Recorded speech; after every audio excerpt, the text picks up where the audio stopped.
Assalamualaikum warahmatullahi wabarakatuh. Baiklah, bertemu lagi kita dalam berbicara bersama saya, Ami, podcast TVPSS SKBP. Sama-sama kita pada hari ini ialah Puan Sharifah Nur Aslah binti Said Omar. Walau bagaimanapun, untuk mengetahui lebih detail, ayuh kita bersama-sama menemu ramah beliau. Assalamualaikum Puan. Waalaikumsalam, Ami. Selamat datang ke SK Bandar Putra. Terima kasih. Boleh Puan perkenalkan diri terlebih dahulu kepada semua penonton kami? Okey, pertamanya, Assalamualaikum warahmatullahi wabarakatuh. Selamat sejahtera semua kepada semua penonton Putrarian Channel dan pada Amni juga serta rakan-rakan penerbit yang berada di sini. Jadi pertamanya saya nak perkenalkan diri saya Sharifah Nur Aslah binti Said Omar, penulis pengarah daripada Bahagian Sumber dan Teknologi Pendidikan Kementerian Pendidikan Malaysia. Telah berkhidmat di Kementerian Pendidikan selama lebih kurang 19 tahun.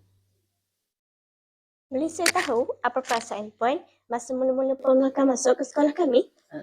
Okey, Ami, pertama sekali ketika mula-mula saya masuk di sekolah ini, saya agak teruja dan terkejut apabila melihat bangunan yang tersegam indah dan juga rupa-rupanya di sebaliknya tersimpan pelbagai rahsia lah. Maksudnya nampak di luar bangunan sekolah seperti sekolah-sekolah biasa, tetapi rupanya ada amalan-amalan dan pembudayaan pendidikan digital yang sangat hebat di sekolah ini.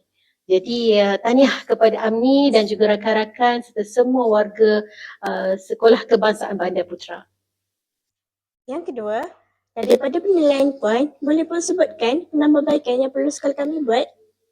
Okey, saya melihat Sekolah Kebangsaan Bandar Putra ini sudah pun memulakan pembudayaan pendigitalan, tetapi mungkin lebih boleh banyakkan lagi dan mungkin boleh tambah lagi dari segi aktiviti-aktiviti pendidikan digital untuk murid kita, untuk semua murid Sekolah Kebangsaan Bandar Putra untuk lebih ke depan dan menyerlah dalam bidang pendidikan digital.